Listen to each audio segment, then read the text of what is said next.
In a modern world, 10 years ago, gates started appearing, leading monsters to invade Earth. After the gates appeared, humans started to awaken with special abilities such as super strength and magical powers. Those people were called hunters, the ones who hunted down monsters. Back at school, we meet our MC, Kang Ji-hyung, who is struck by a boulder-sized diamond.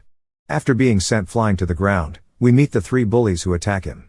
Our MC, who is on the ground, starts to regenerate, but with the price of it hurting like hell, he screams out. The 3 bullies constantly attack him just so they can get their sick laugh at him as he screams in pain from being hit and from regenerating.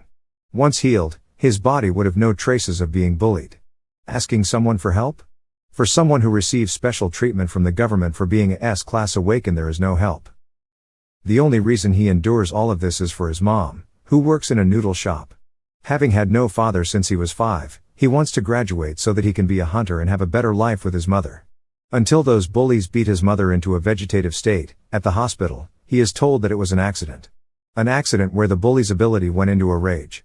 Kang, who knows damn well it wasn't an accident, had his blood boiling, biting his lower lip till it bled, and digging his nail into his body, only to bawl out in despair. At the mountain near the city, where the bullies hang out.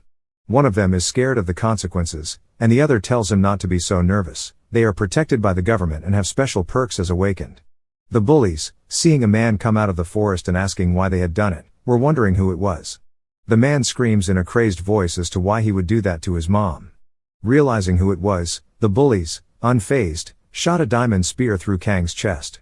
He with his own hands, pulls the spear out of his chest and starts to immediately regenerate the hole in his chest.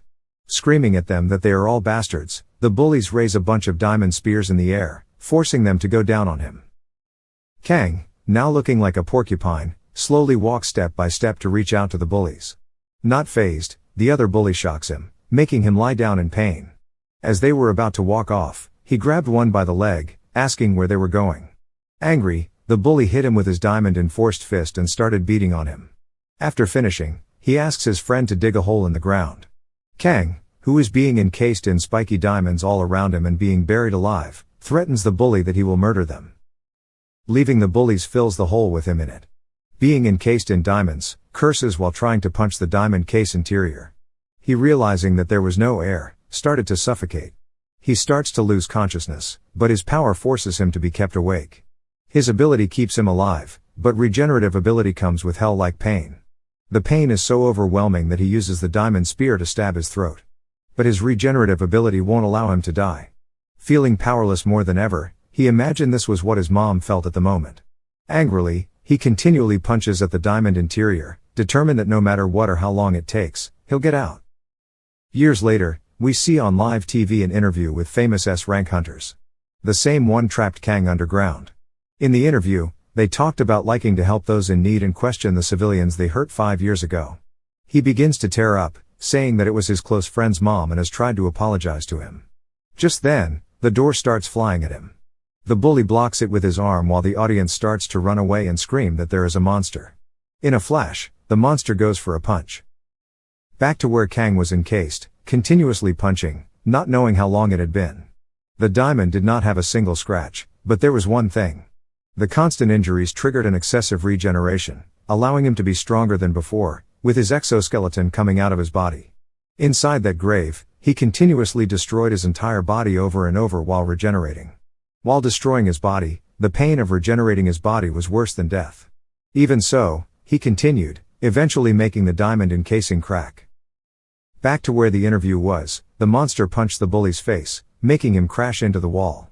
The bully friend is fazed by the humanoid-looking monster, and Kang tells them in a threatening tone that he got out. The bully's friend shocks Kang. Used to pain, he walks up and uses his bone blade to slice his head straight off. Understand how dangerous Kang is. The bully's friend uses his ability to encase him in dirt. Kang, using his strength, burst out of the ground encasement. He grabs the guy's mouth and rips his lower jaw off, taking his chance to fatally injure the guy by piercing him with his bone blade. Taking his chance while Kang was distracted, the main culprit of the bullying hit his head from behind with a diamond-enforced fist. The bully's diamond-enforced fist cracks, and giving up on direct combat, summoning diamond spears that fall on him. Kang, pierced by diamond spears and bleeding everywhere, gets up like an undead creature. The bully goes back to direct combat, starting to beat him with his fist. The bully punches Kang in the mouth. Kang bites down, breaking the diamond-enforced fist, and stabs the little shit through his chest. Surviving, he summons a spiked pillar through his chest. Scared, the bully tries to get away, only to have a diamond spear thrown through his chest again. Kang slowly walks toward him, holding plenty of diamond spears. Slowly inserting each one into the bully's body, the bully asks him who or why he is doing this. Kang slowly tears off the exoskeleton on his face. Surprised that it was the one he bullied in school. Kang starts to beat him up and tear him apart. In the end, his eyes turn lifeless. Kang, having achieved revenge, secretly meets his mother before this. She is still in a vegetative state, and he starts to bawl out as it rains. A mysterious person comes through the door, asking how he felt after his revenge. He asked who that person was. It was Korea's Hunter Association head figure, Sim Jae-hyun. She tells him she has been watching since the incident that happened to him 5 years ago. As Kang is about to attack her, she tells him she can save his mother. Kang wondered if he could trust her, and he was told that she had been keeping his mother alive while he was underground. He asked her what she wanted. She tells him that there are too many strong hunters, and thanks to that, most of the monsters from the gate have been killed. Now the gates without monsters are being used for pathways to fight wars, and their country doesn't have enough hunters. They couldn't stop the Japanese hunter from invading, and if they responded with a hunter of their own, it would be total warfare.